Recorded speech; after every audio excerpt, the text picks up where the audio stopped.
The NWA 10 pounds of gold World Heavyweight Championship, the most prestige title in all of wrestling's history, held by so many greats: Lou Thesz, Buddy Rogers, Bruno Sammartino, the Great Muta, Jack Briscoe, Terry Funk, the American Dream Dusty Rhodes, the American Nightmare Cody Rhodes, Nick Aldis, AJ Styles, Kerry Von Erich, R-Truth, Barry Windham, Shane Douglas, Sting, Steve Corino, good old Double J, Jeff Jarrett, and the list goes on and on and on. Even Christian Cage made that list. But as much as I love this title, as much as I talk about what this title means to me and the heritage it means to me growing up as a kid, watching the greats on Saturday afternoon on TV without cable with antenna, with channel locking pliers on it, to turn to watch Channel 5 to see the NWA champ Ric Flair come down that aisle styling and profiling. This belt means a lot, but it doesn't mean more than the belt that I want. And the belt that I want is a tag belt with the greatest tag partner you could ask for, and no other than Mr. Quick Hits himself, Podcast Smitty. We want the four sides of the ring trivia tag belts. And if that means we have to stay up all night studying wrestling trivia, if we had to study all day, if we had to go all the way back to the first ever theme song played in a ring, if we got to go back to when JYD used to come out with the wheelbarrow with another one bites the dust from the junkyard, we will do it. Because we want those tag belts when it comes to trivia from four sides of the ring. Our first match is coming up.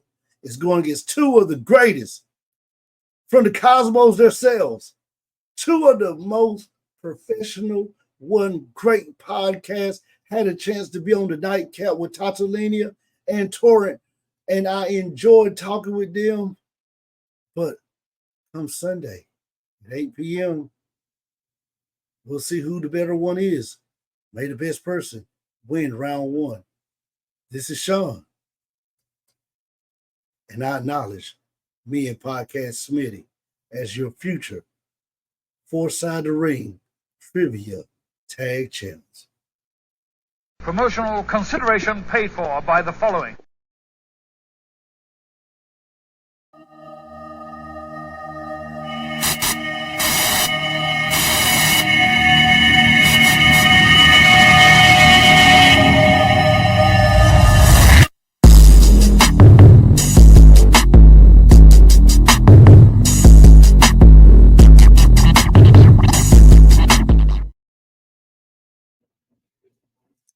Good Saturday morning, good Saturday evening, good Saturday night, good Saturday afternoon, whatever time of the day you're listening to WOD right here on the Saturday.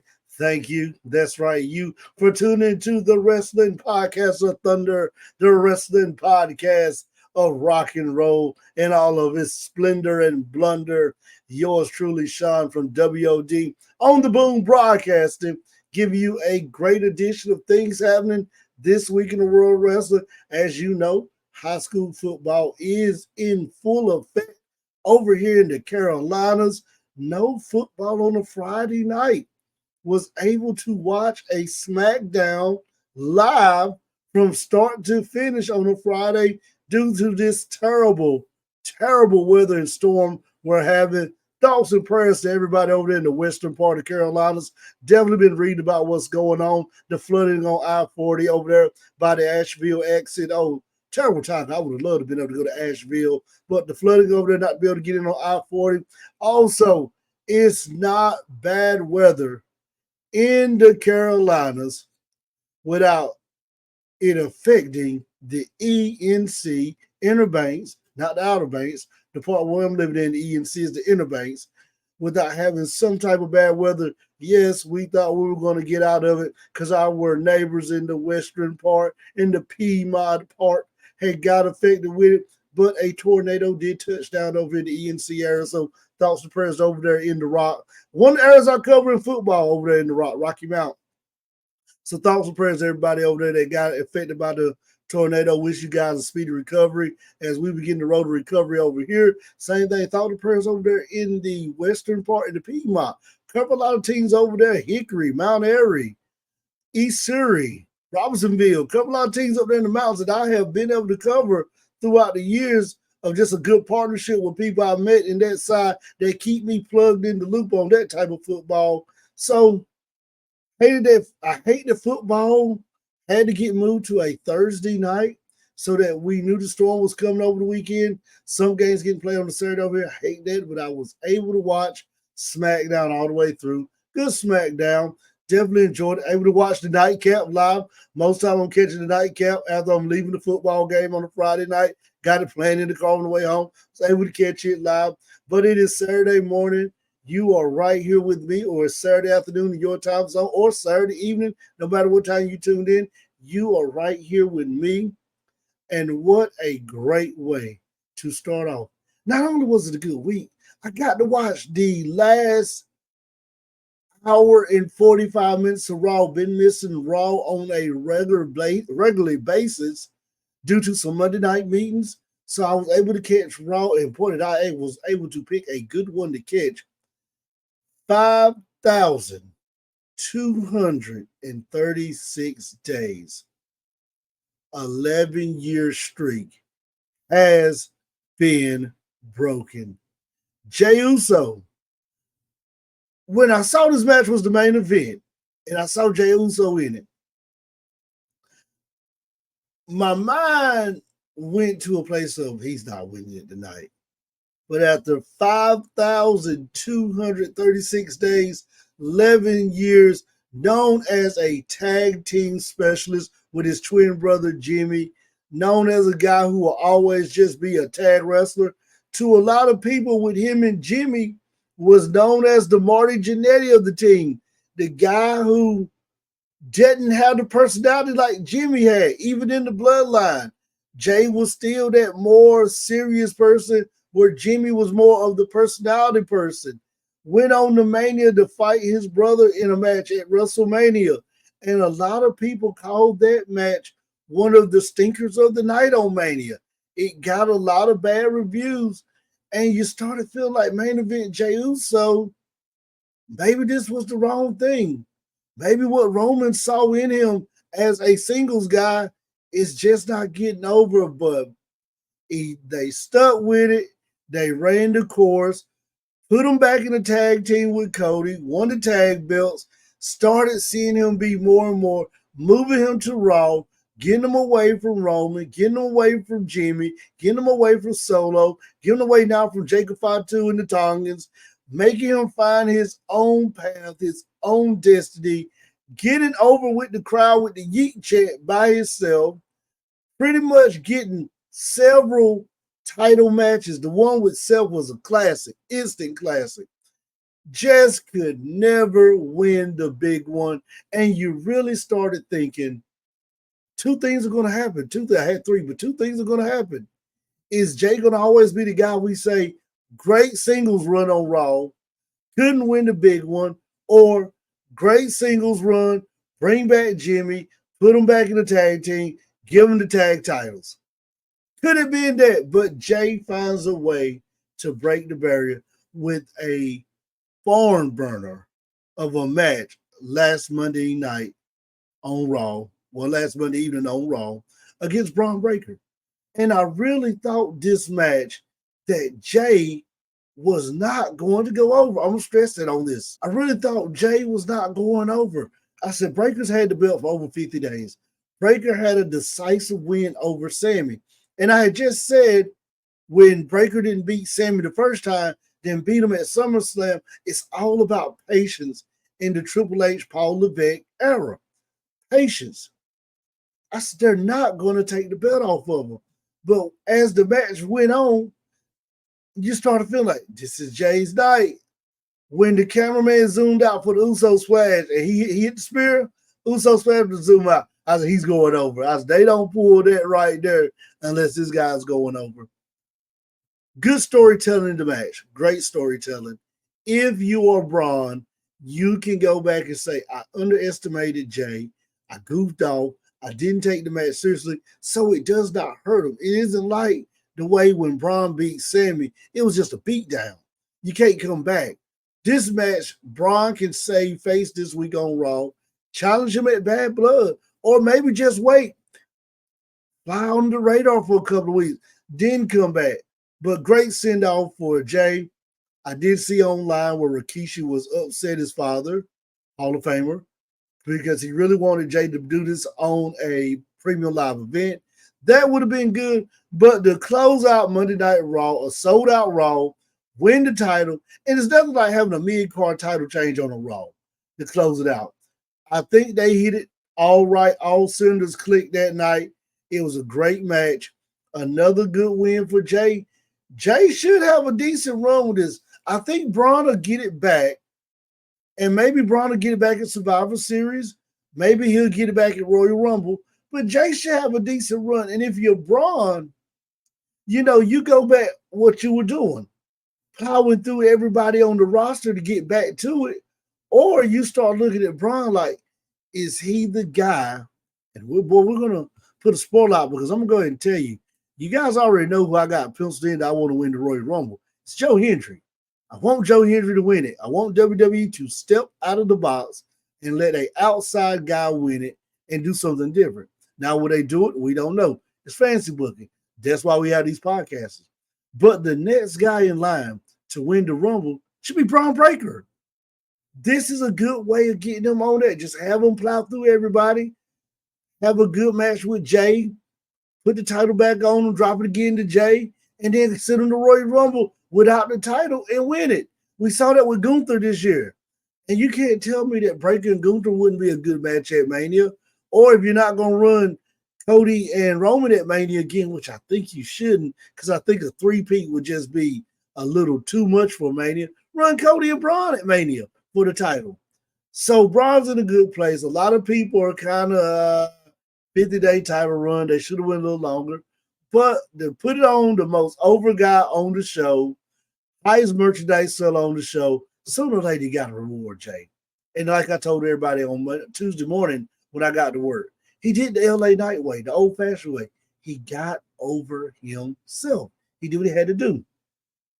Good move with WWE. Like I said, with WWE, it's not that many times they get it wrong. I always know AEW, when they get it right, they get it right. When they get it wrong, they get it wrong. With WWE, 3/4 of the time they get it right. And even, I won't say they get it totally wrong like AEW does, but when they get it wrong, they find a way to come back and get it right. And I think when Jey didn't beat Seth Rollins, people really thought that he was going to go down the ladder with popularity. But he was able to continue to keep himself over and stay relevant with the fan base, be one of the highest merchandise sellers, to get back to be a good, strong mid-card and win the mid-card title, the IC title. Now, will he be like Gunther? I want him to be like Gunther these first couple of weeks. Make it a working man's title. Have some great matches on Raw, in premium live events, on house shows. Have some good matches. And I think they know they can get that with Jey, with the fans being behind him. And now you can have Jey close a lot of house shows where you don't have to bring Gunther or Cody out. Close with an IC title match. So you got, you're in good hands with Jey with the championship right now with the IC title. Now, let's jump over to the next biggest thing that happened this week on All Elite Wrestling. TikTok. He's coming. Nobody can stop him. Nobody can hold him. Nobody can shake him. He's coming. And you know who that is. It finally happens on All Elite Wrestling, AEW television. Phase 1 of the blueprint just got started right here.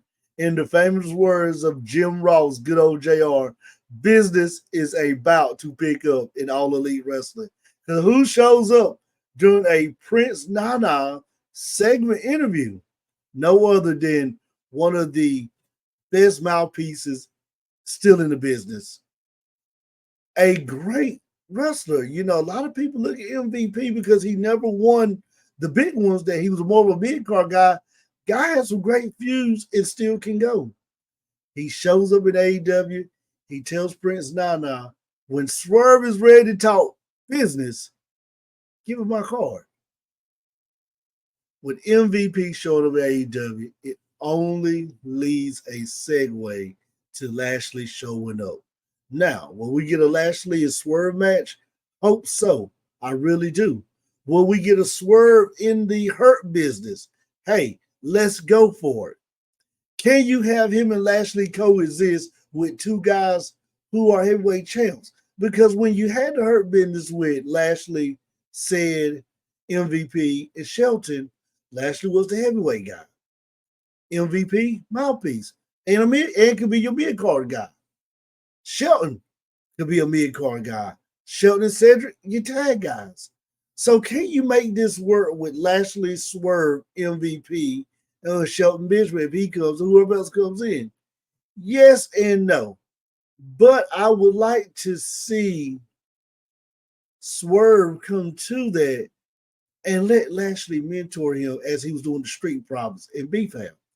And I really think that was the worst thing WWE could do when they released Lashley, because I thought with him and the Street Profits and B-Fam, we really were going to have something now where he was going to elevate the Street Profits to that next level. We have seen them get there now because of that Lashley run, but I really thought we would have saw more if he would have stayed. So I started looking around at, if you bring Lashley, you got MVP, let's say Shelton comes. Let's say Swerve doesn't want to come right now, and we're going to slow burn him coming to the Hurt Business. Who are some people we can look at? So when I Google, like, who could be the next in the Hurt Business in AEW, got to give a shout out to Wrestle Talk. They made a list. So I looked at their list and say, well, I'll borrow their list and give comments on what they said. First person they said was Ricochet. Ricochet does not need to be in the Hurt Business. Ricochet right now is being booked how Ricochet should have been booked in WWE. He's a main attraction. He is a person that can put butts in the seats. He does acrobatic moves. He does a very high flying style offense. Hurt Business doesn't need it. So let's mark Ricochet out. They don't need it. And right now, Ricochet is just doing great the way AEW is going. He don't need the Hurt Business, and the Hurt Business don't need him. It's a no-win situation. Now, the next person is somebody who on WOD I have hacked on a lot. And that's Hook. Why not Hook? What did I say about Hook? The guy needs somebody who can talk for him. He needs a manager. I said, get him a Jim Cornette. Get him anybody. Prince Nana. Get him Reverend Slick.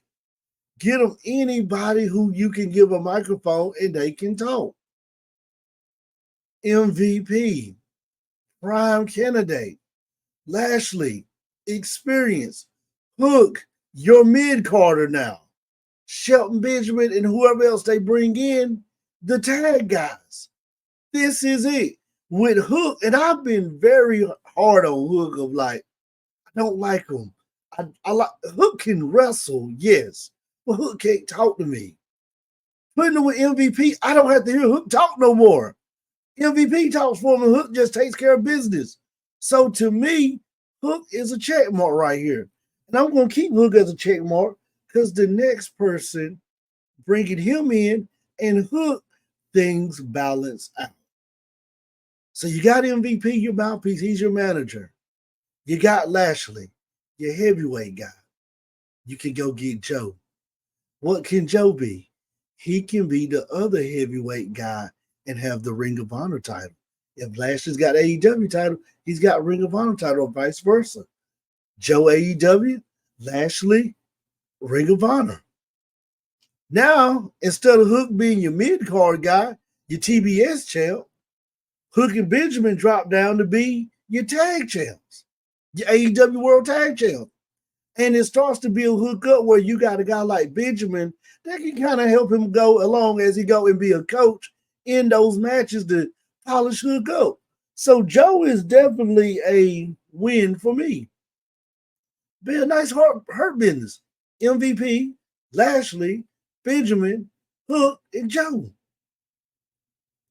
Now Wrestle Talk goes right, left, north, south. Because now they saying, let's bring in a lady. Nia Rose. Nia Rose can go. First woman to win the AEW women's title, I believe, in AEW. Pretty much that measuring stick person that when a new person becomes the champ, and we talked about this on the nightcap, me, Podcast Smith, and Mouthing Off with Mike, when a new person becomes the champ, she's the one that first title defense. She puts them over, gives them that little pat on the back, that swag where they can say, my champ beat Nia Rose. That's what you want. But do you want Nia Rose in the Hurt Business? It would be good because it would be different from the Hurt Business in WWE. And I really don't think AEW wants to duplicate the Hurt Business of WWE by having 4 guys. So bringing in Nia will be good. So Nia right now is a 50-50 for me. I like Prince Athena a little bit more. I don't believe I said her name right, but everybody knows what I'm talking about, the Queen. I like her a little bit more, but they will go with Nia Rose because she's a little more established, and her business is probably going to be heels. Now, here's another person that is definitely a check mark in my book. So now we're getting down to the check mark, people. Powerhouse Hobbs. Bringing him into Hurt Business, making him the mid-card guy, bringing in Shelton to be your tag guy with MVP, Lashley your heavyweight guy, and then as Lashley coaches Powerhouse Hobbs, brings him up to that level, he's a top-tier challenger, championship material, teach him how to cut a promo, teach him how to work in the ring, clean them up, polishing them up. Lashley can back down to that mid-card guy. Powerhouse Hobbs can back to that title guy. You got the Ring of Honor title, the AEW title, the Continental title, the International Intercontinental, the one Ospreay got, that title. I can't call them. They got so many titles at AEW. You got all of that you can get Hobbs on as a champ. So that's definitely one. And the last one they picked, I really like this one. He's probably, besides Joe, the top one I like the most, Scorpio Sky. Scorpio Sky would fit in with the Hurt Business like perfect. Like a hand fits a glove. It would just be a perfect fit for him to get with the Hurt Business. He's an experienced veteran. He's been around the Indies, been at AEW since day one, Ring of Honor with SoCal.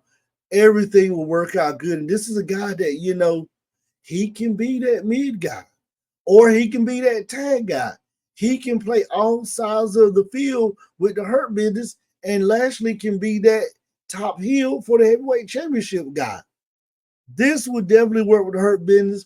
Would like to see Hook, Joe, Powerhouse Hobbs, Scorpio Sky, and even if they went with just one and brought in Nia Rose, that would be good. But I think if you're going to do Nia Rose, you got to either have Joe or Scorpio Sky and Nia Rose to be part of the Hurt Business with Benjamin, Lashley, and MVP. If you're going to do Hook, it's got to be Joe or Scorpio Sky. And if you're going to do Powerhouse Hobbs, it's got to be Scorpio Sky.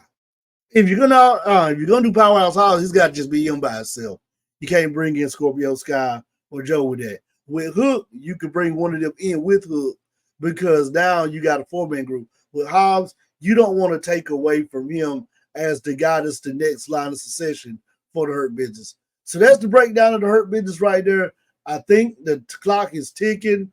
It's just a matter of Wednesdays before the almighty Bobby Lashley shows up on AEW Wrestling.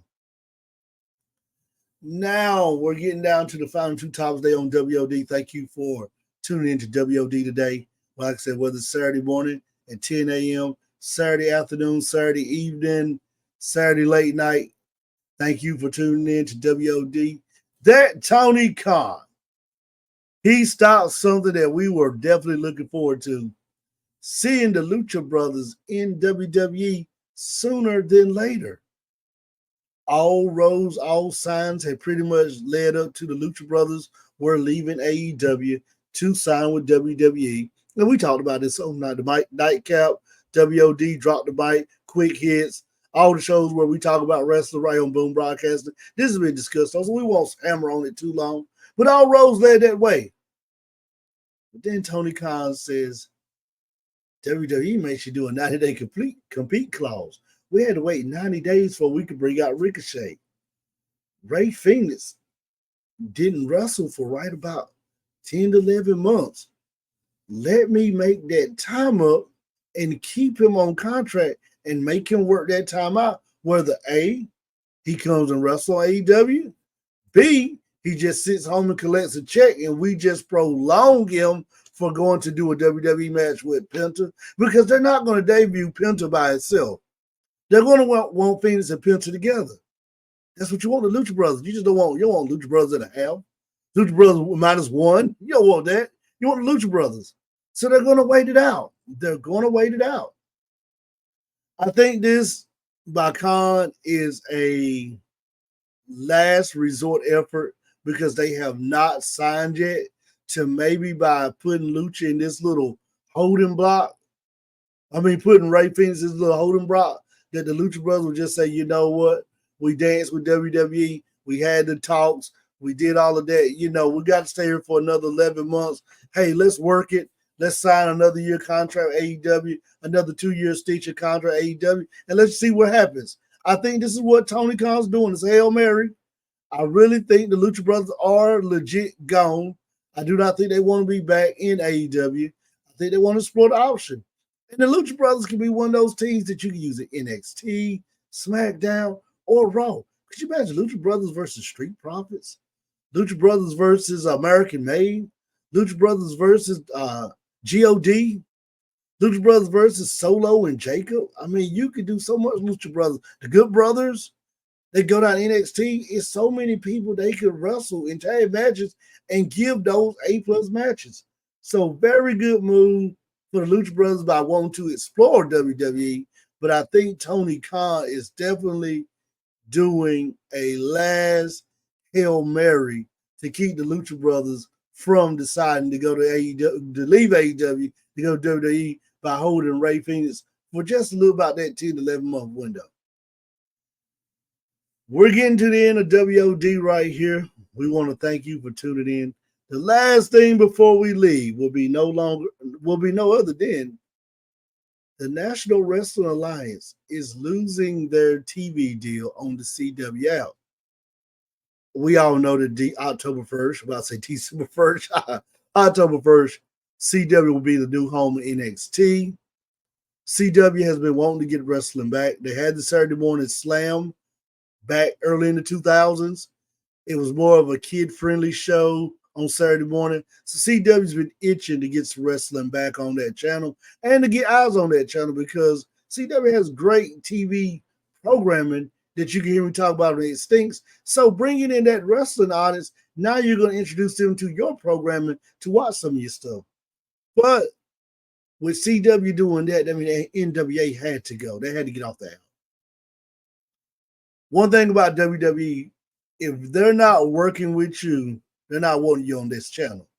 And if we're dumping money into making this NXT product, which is a great product, has lots of eyes on it, if we're pulling from USA, shifted to CW, then you're going to have to give us something. That's what they did. They gave us NWA. But it goes back to what I said about the NWA from day one. Run your programming on YouTube for right now till you can land a major network.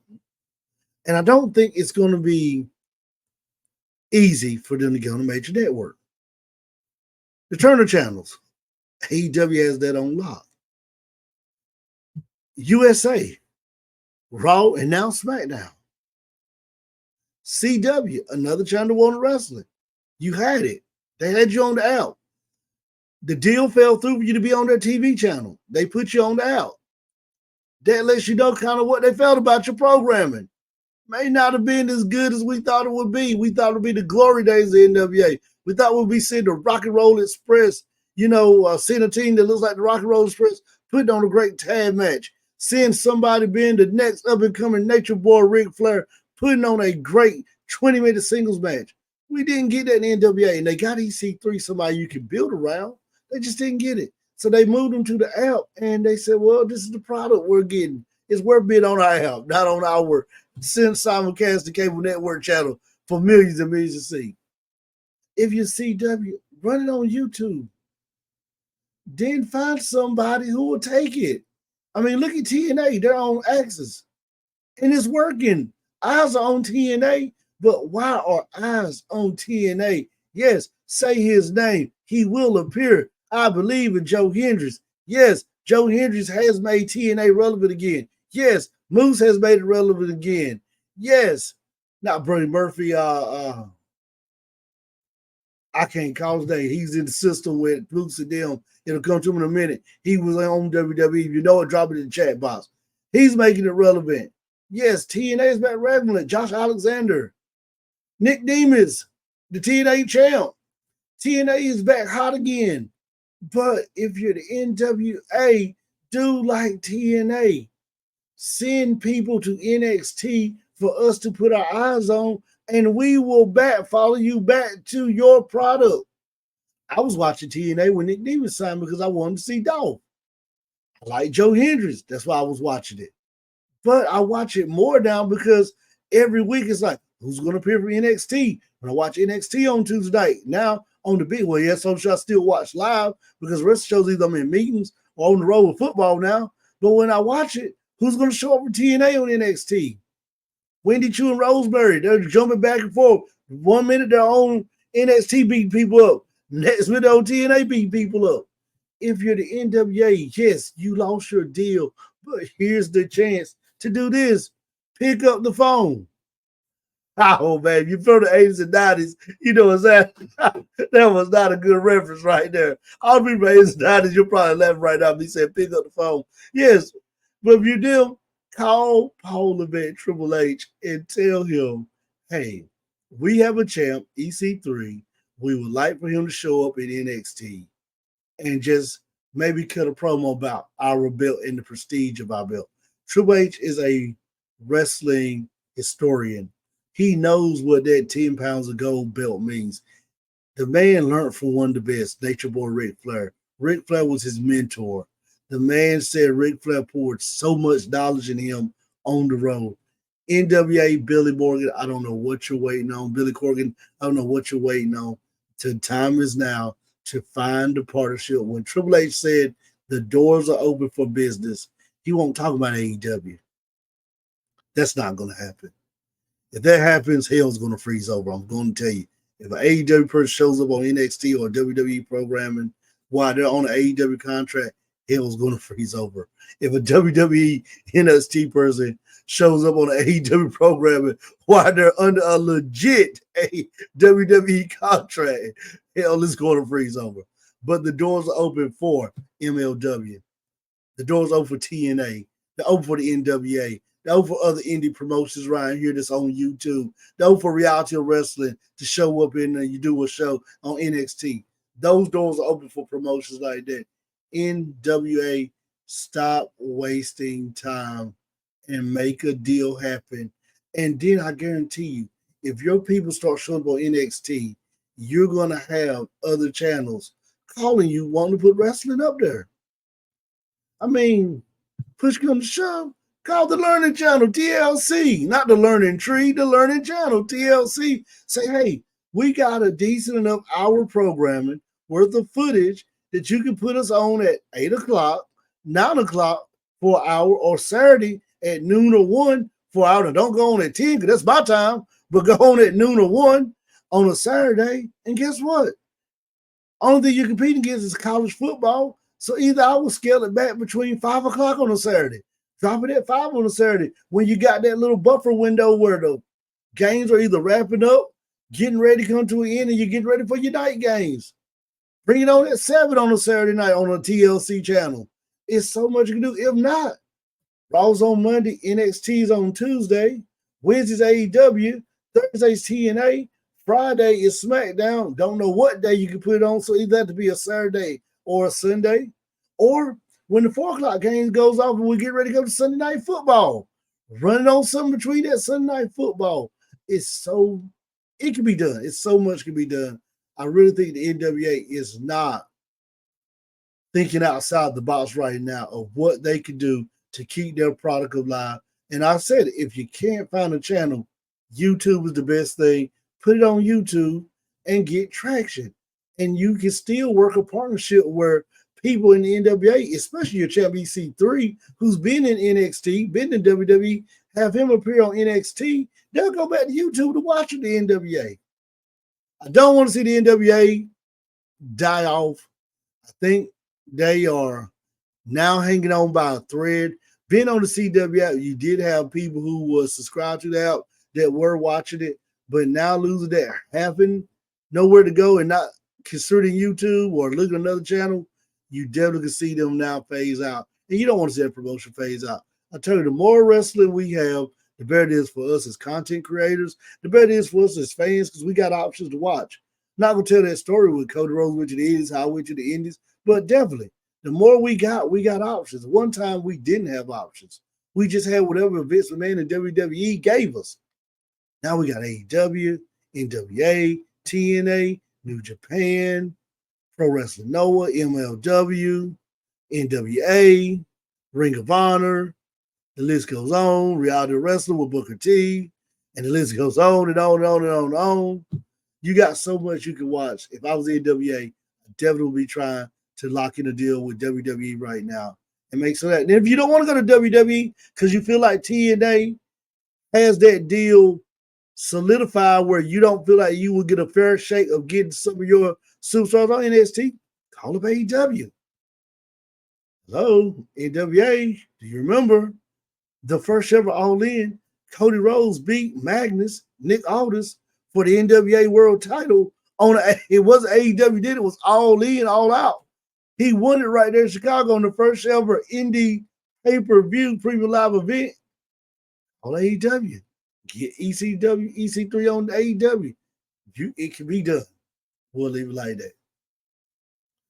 We want to thank everybody for tuning into WOD today.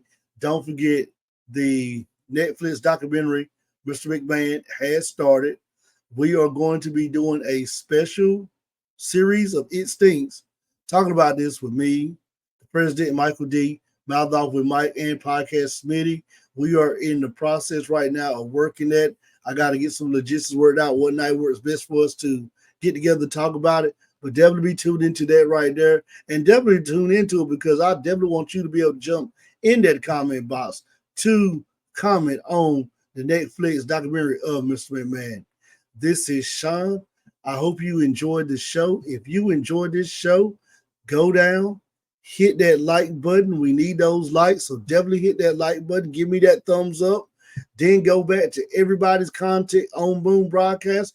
Give them that big thumbs up, as Stone Cold would say. Then hit and smash that subscribe button. Then hit that bell. So every time a new episode is dropped on Boom Broadcasting, you, as a fan of Boom Broadcasting, get a notification to tune in. It's just that easy. Hit the like button. Give it a big thumbs up. Go back to everybody else's content. Give them the big thumbs up. Hit that subscribe button. No, don't hit it. Smash that subscribe button, as Logan Paul would say.